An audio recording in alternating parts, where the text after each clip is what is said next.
Historia de los ferrocarriles argentinos. Al comenzar el siglo XIX, el nacimiento de la máquina del vapor cambió radicalmente las variables económicas. Las fábricas europeas encontraron el impulso necesario para transformar el planeta a través de la revolución industrial. El lema de los industriales a partir de entonces fue producir más a menor costo. Pero para acompañar esa superproducción se necesitaba un cambio fundamental en el sistema de transporte de las mercaderías. Se precisaba un método de traslado acorde con la revolución industrial. Hasta ese momento, la humanidad solo conocía la tracción a sangre, es decir, carros o diligencias tiradas por bueyes o caballos. Los traslados se hacían largos y penosos. Con frecuencia, se demoraban semanas o meses para trasladarse de una ciudad a otra. Las rutas se bloqueaban por las nevadas en invierno y se hacían fangosas con los deshielos de primavera. Para solucionar la inestabilidad que el clima causaba en los caminos, se comenzaron a montar rieles que facilitaban el traslado de los carros tirados por caballos. El último eslabón de esta cadena, que empezó con los vagones y los rieles, apareció en 1804, cuando el ingeniero inglés Richard Trevithick adaptó la máquina de vapor para convertirla en la fuerza motriz de un medio de transporte. Había nacido la primera locomotora. 4 años después, Trevithick desarrolló un modelo de locomotora que presentó en un parque público ante una concurrencia sorprendida y temerosa. Algunos de los presentes se fueron convencidos que la máquina escondía los caballos que la ponían en movimiento. En 1812, por primera vez se enganchó un tren de vagones a una locomotora y se utilizó en las zonas mineras del norte de Gran Bretaña. Recién en 1825 se va a montar la primera vía férrea de magnitud con el nacimiento del trayecto entre Darlington y Stockton. El objetivo fue llevar de la mina hacia el mar las miles de toneladas de carbón que se producían en las galerías de Stockton. George Stephenson, ex panadero y ex minero, especialista en máquinas de vapor, fue quien diseñó la locomotora, a la que llamó Locomotion. El 27 de septiembre de 1825 fue el día elegido para la inauguración del recorrido Stockton-Darlington. Los vagones iban colmados por cientos de personas. Una diligencia se presentó al evento. Su cochero desafiaba al tren a una carrera. Comenzó la carrera y cuando a los pocos metros la diligencia empezó a retrasarse, las 40.000 personas que presenciaron el evento comprendieron que estaba comenzando una nueva era. La fiebre del ferrocarril se apoderó rápidamente del resto de Europa. En las distintas naciones, gran parte de la industria se abocó a la construcción de rieles, vagones y locomotoras. El flamante medio de transporte no tardó en aparecer dentro del territorio americano. A partir de la década de 1830, las ciudades del este de Estados Unidos vieron aparecer los primeros trenes. Estos estaban compuestos de varias diligencias unidas entre sí y tiradas por una locomotora a vapor. Los primeros ensayos no resultaron del todo satisfactorios y a menudo los atribulados pasajeros se veían obligados a empujar el tren. Como en Europa, no faltó el conductor de diligencias que se burlara de los inconvenientes provocados por los caballos de hierro. Pero la broma duró poco. Para la década de 1850, las redes de ferrovías de Estados Unidos cubrían todo el este hasta las costas sureñas del Mississippi. En el territorio nacional seguían utilizándose los métodos del siglo pasado. Las mercaderías se transportaban en carretas tiradas por bueyes. Estas carretas eran pesadas y lentas. Cubrían apenas 40 kilómetros por día. Su lentitud y desprotección las hacía víctimas de los frecuentes ataques de malones aborígenes y bandas criminales. Las líneas de pasajeros estaban atendidas por servicios de diligencias tiradas por varios caballos. Era definitivamente un medio de transporte más rápido y cómodo que la carreta, pero los viajes no eran menos riesgosos. A partir de la década de 1830, los relatos de viajeros como Sarmiento, provenientes de Europa y Estados Unidos, trajeron a estas tierras la fama del ferrocarril. Las narraciones prometían que las resoplantes máquinas de hierro recorrerían en una hora la misma cantidad de kilómetros que una carreta cubría por día. El servicio del ferrocarril podía ser la solución ideal para los ganaderos. Ellos necesitaban un medio de transporte rápido y seguro para llevar los productos del campo hacia el puerto de Buenos Aires, la escala obligada del viaje a Europa. El 17 de septiembre de 1853, un grupo de caballeros porteños se presentó al gobierno provincial solicitando la autorización para construir un ferrocarril que uniera la ciudad de Buenos Aires con la zona rural. Obtenido el permiso, estos hombres formaron la Sociedad del Camino de Hierro de Buenos Aires al oeste. En los planos presentados, ubicaron la estación terminal en la manzana donde hoy se levanta el Teatro Colón. Trazaron un recorrido que seguía por la calle Lavalle hasta Callao. Continuaba por Corrientes, Pueyrredón y Bartolomé Mitre, llegando a la primera estación 11 de septiembre. Luego circulaba por el antiguo Camino Real, hoy Avenida Rivadavia, hasta la estación Floresta. Tal cual lo prometido, el recorrido de 9 kilómetros sería cubierto a una velocidad promedio de 40 kilómetros horarios. Una vez terminadas las obras, el 29 de agosto de 1857 se realizó el viaje y la ceremonia inaugural. Las locomotoras La Porteña y La Argentina, fabricadas en Londres por la compañía Wilson, estaban listas para comenzar su tarea. Entre los asistentes al viaje inaugural se encontraban el gobernador de Buenos Aires, doctor Valentín Alsina, el general Bartolomé Mitre, Domingo Faustino Sarmiento y numerosos invitados especiales. A la 1 de la tarde, John Allan, el primer maquinista, inició el viaje rodeado del asombro de las miles de personas que festejaron el evento. El 30 de agosto, el Ferrocarril del Oeste realizaba su primer viaje público. El 28 de agosto de 1858, el ramal llegó hasta Ramos Mejía. La Argentina había entrado en la era de los trenes y pronto se sumaría a la fiebre mundial por el ferrocarril. En el periodo de tiempo que medió entre el primer viaje de La Porteña y el final de la década de 1880, se construyeron en la Argentina más de 9.000 kilómetros de vías. A partir de ese momento, las líneas más rentables pasaron a ser explotadas por empresas privadas. En manos del Estado quedaron aquellas líneas que cumplían un servicio social. Eran los trenes que llegaban a los poblados asentados en parajes inhóspitos, poniendo a sus habitantes en contacto con las grandes ciudades del país. A partir de la década de 1890, el crecimiento de los ferrocarriles argentinos fue explosivo. En vísperas de la Primera Guerra Mundial, las líneas férreas cubrían 35.000 kilómetros y se habían constituido en el pilar fundamental del transporte de cargas.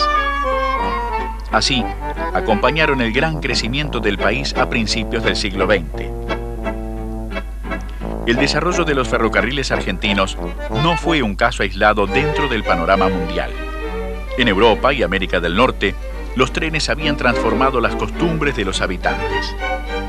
Las virtudes del ferrocarril como medio de transporte de mercaderías seguían en plena vigencia, pero lo que más atraía a la gente era la posibilidad de viajar. El ferrocarril acercaba a los pueblos distantes. Los paisajes más exóticos quedaban ahora a pocos días de viaje. Estados Unidos y Europa habían desarrollado una tenaz competencia con sus ferrocarriles. Se tenía en cuenta los kilómetros de rieles instalados y la velocidad y confort de los viajes. En esta singular competencia, Estados Unidos había tomado la delantera desde mediados del siglo XIX. El mes de mayo de 1869 se completó la línea ferroviaria que cruzaba Norteamérica de costa a costa. Un extenuante viaje en carreta de 6 meses se había transformado en un recorrido de 8 días. Un año después, los duros vagones con asientos de madera son reemplazados por la creación de un ingeniero europeo llamado George Pullman. Había diseñado y construido su hijo dilecto, los vagones Pullman. Estos coches se convirtieron en un sinónimo de lujo y de confort. La suspensión diseñada por Pullman ligó definitivamente el tren con los viajes de placer. A la saga de Estados Unidos, Europa no tardará en construir su propio proyecto faraónico. En 1883 se realizó el primer viaje del luego legendario Expreso de Oriente. Era un tren que unía París con Constantinopla. Había sido ideado y construido por George Nigelmayer, un ingeniero belga que no descuidó ningún detalle. El tren venía provisto de confortables coches cama. Los pasajeros, además, contaban con la asistencia de un valet que atendía todos sus reclamos. Esta fue la forma en que los trenes entraron al siglo XX. Eran el símbolo de progreso económico, viajes placenteros y aventuras interminables. Su fama lograba hacer olvidar que no siempre el sistema funcionaba a la perfección. El tren era el futuro. En nuestro país no tardaron en incorporarse los avanzados diseños ferroviarios de los países centrales. Los vagones Pullman y los coches cama se extendieron a varias líneas. Estas cubrían diversos itinerarios, por lo general con destino a ciudades turísticas. Entre ellas se destacaba el expreso marplatense, que llevaba turistas a la ciudad balnearia en menos tiempo que el auto o el micro. También había servicios especiales a Bariloche, Mendoza y Tucumán. La Argentina llegó a tener un gran sistema ferroviario. Se construyeron 40.000 kilómetros de vía a lo largo y a lo ancho del país. Ese desarrollo provino porque los gobiernos nacionales y provinciales dieron a las empresas ferroviarias condiciones de explotación muy favorables. Se intentaba así fomentar la amplitud de la oferta. Sucedía que no todas las líneas eran tan rentables como las que unían destinos turísticos. Estas líneas eran, por lo general, propiedad de empresas extranjeras de capitales ingleses y franceses. Pero también había otros puntos del país donde el tren dejaba de ser un negocio para convertirse en una verdadera necesidad social. En estos puntos distantes e inhóspitos, el ferrocarril traía la comida y el vestido. Estas líneas eran ignoradas por las empresas extranjeras debido a su escasa o nula rentabilidad. Quedaban por lo general en manos del Estado, quien se ocupaba de seguir cubriendo ese vital servicio. Sin importar el destino final de la línea, los trenes fueron el vehículo que ponía en contacto a las poblaciones distantes. Junto a estas líneas férreas que unían las ciudades y los puntos comerciales, se construyeron otras que se destacaron por su singularidad o por su belleza. Aún hoy día sigue funcionando el ramal Río Turbio-Río Gallegos. Este es un tren especialmente diseñado para la carga y transporte del carbón extraído en el yacimiento de Río Turbio. Fue concebido como un sistema integral. El tren entra en el yacimiento y recibe la carga recién extraída. Sin cambiar de transporte, ese mismo tren hará el recorrido desde Río Turbio hasta Río Gallegos. En el puerto santacruceño, la carga será trasladada a buques cargueros que llevarán el carbón a su punto de destino en las grandes ciudades.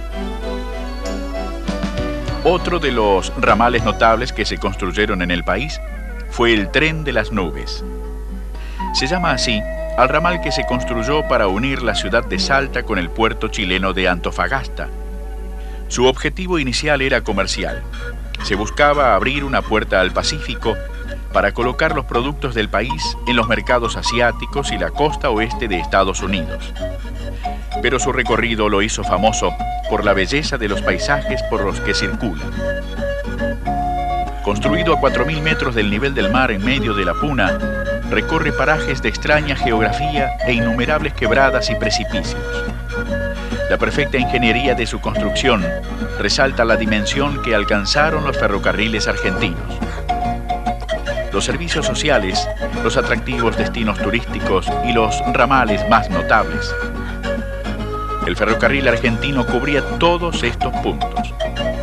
También aquí, el tren significaba el futuro.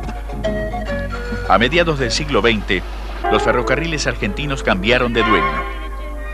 Al finalizar la Segunda Guerra Mundial, Inglaterra había quedado en su peor ruina financiera. Estados Unidos invitó a Gran Bretaña a acogerse a los beneficios del Plan Marshall, pero con una serie de precondiciones. Entre ellas, se obligaba a Inglaterra a desprenderse de todas las empresas que tenía en el exterior. Una de las empresas más importantes eran los ferrocarriles argentinos. Pero Inglaterra tenía además con Argentina una enorme deuda externa contraída durante la guerra por compra de alimentos. Las negociaciones por la venta de los ferrocarriles se iniciaron con la alianza de Gran Bretaña y Estados Unidos, que presionaban sobre el gobierno del presidente Perón. Los argentinos debían aceptar la venta bajo las condiciones de las potencias. Pese a todo, el gobierno argentino logró manejar las exigencias extranjeras y recibió los ferrocarriles como pago por la abultada deuda inglesa. El final de la negociación fue festejado triunfalmente por el pueblo. El 1 de marzo de 1948, frente a la estación Retiro, se realizó la toma de posesión de los ferrocarriles ante una enorme concurrencia. Toda la red ferroviaria pasó a ser administrada por el Estado. Se contaba con talleres para la construcción y reparación de locomotoras y vagones de pasajeros y carga. Todo estaba preparado para transformar a los ferrocarriles en la gran empresa nacional. Pero el mundo ya no era el mismo de finales del siglo XIX. El ferrocarril se enfrentaba ahora a su más tenaz competidor, y los trenes estaban perdiendo la batalla. Desde su aparición, los aviones habían constituido una amenaza para los ferrocarriles, pero el poderío de las compañías aéreas comenzó a mostrarse al finalizar la Segunda Guerra. La velocidad ya no estaba en los rieles, sino en el aire. En la década del 30, cuando el ferrocarril demoraba 3 días en recorrer Estados Unidos de costa a costa, el avión solo demoraba 23 horas. A la expansión y velocidad de las compañías aéreas se sumó la construcción de cientos de miles de kilómetros de rutas asfaltadas. El transporte de cargas y los circuitos turísticos se trasladaron a las carreteras. De pronto, los trenes pasaron a simbolizar el pasado. Los ferrocarriles argentinos entraron en un lento pero constante deterioro. En la década del 80, los 46.000 kilómetros de vía se redujeron a 37.000, de los cuales solo están en servicio 28.000 kilómetros. En 1960, los trenes transportaban el 21% del total de las cargas. En 1985, esa participación en el transporte de cargas se había reducido a menos del 10%. El deterioro de las vías llevó a que rara vez se superen los promedios de 50 kilómetros por hora. El ferrocarril se fue transformando en un servicio lento, malo y caro. Este deterioro de las líneas férreas se hizo presente en todo el mundo. No fue un hecho casual. Poderosos intereses estaban en juego. El objetivo declarado o encubierto era que los ferrocarriles cedieran buena parte de su extenso mercado. El beneficiado sería el sistema automotor. El argumento constante de los ataques al sistema ferroviario fue que los trenes daban pérdida en comparación al transporte automotor. Pero las teorías económicas posteriores demuestran que esa pérdida es relativa. El ferrocarril cubre con su ingreso todos los gastos de infraestructura, es decir, vías, estaciones, semáforos, barreras, etc.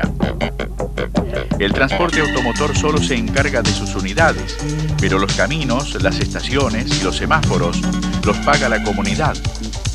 Si no fuera así, las empresas de transporte automotor verían desaparecer su rentabilidad. Estas teorías económicas permitieron una revalorización del rol del ferrocarril. La falta de trenes incrementaba a valores siderales el gasto público en infraestructura para el transporte automotor. Hoy, en distintos puntos del planeta, asistimos a un cambio profundo en materia de transporte, donde el ferrocarril se ha revitalizado. Para este renacimiento se conjugaron varios factores: la crisis energética, los accidentes viales, los embotellamientos y la preocupación por el medio ambiente. En la actualidad, los trenes reemplazan a los camiones, abaratando el precio del transporte. Largos trenes de carga transportan miles de toneladas de productos utilizando el combustible que consumirían un puñado de camiones. Pero para reemplazar uno solo de estos trenes, haría falta una larga fila de cientos de camiones que se repartan la carga. Y a un costo mucho más alto en combustible y contaminación ambiental. En los servicios de pasajeros urbanos, los trenes modernos aumentan la seguridad del transporte y disminuyen notablemente los embotellamientos diarios. Además, han sido diseñados para que su instalación sea sencilla y económica. Pero la evidencia de la recuperación del tren es notoria en su eterna competencia con el avión. El tren ha tocado a las compañías aéreas en su talón de Aquiles. Las largas filas en los aeropuertos y los interminables tiempos de espera para decolar y aterrizar. Hoy en día, mientras los aviones vuelan en círculos alrededor del aeropuerto esperando la orden de bajar a tierra, los veloces trenes modernos trasladan a sus pasajeros a velocidades que van de los 300 a los 500 kilómetros por hora. En la Argentina nos queda mucho por hacer. La privatización efectuada de las empresas ferroviarias es todavía una incógnita. Puede significar el certificado de defunción definitivo para miles de kilómetros de rieles y cientos de locomotoras y vagones. Pero la privatización también puede significar el principio del resurgimiento de los ferrocarriles argentinos. Miles de personas e innumerables empresas están esperando este renacimiento. El caos del tráfico urbano y los prohibitivos costos del transporte vial son la muestra de que el ferrocarril cubre una amplia área de servicios donde es el medio de transporte ideal. Una fábrica abierta significa que la industria está produciendo, pero una barrera abierta nos dice que el tren ya no va a pasar. Bajemos la barrera entonces para que pase el tren.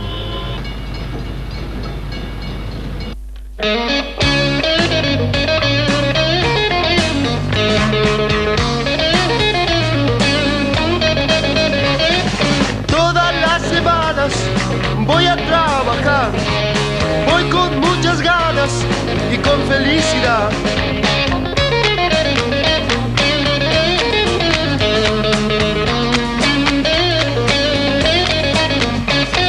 Si alguna vez quieres encontrarme a mí, trabajo en las vías del ferrocarril.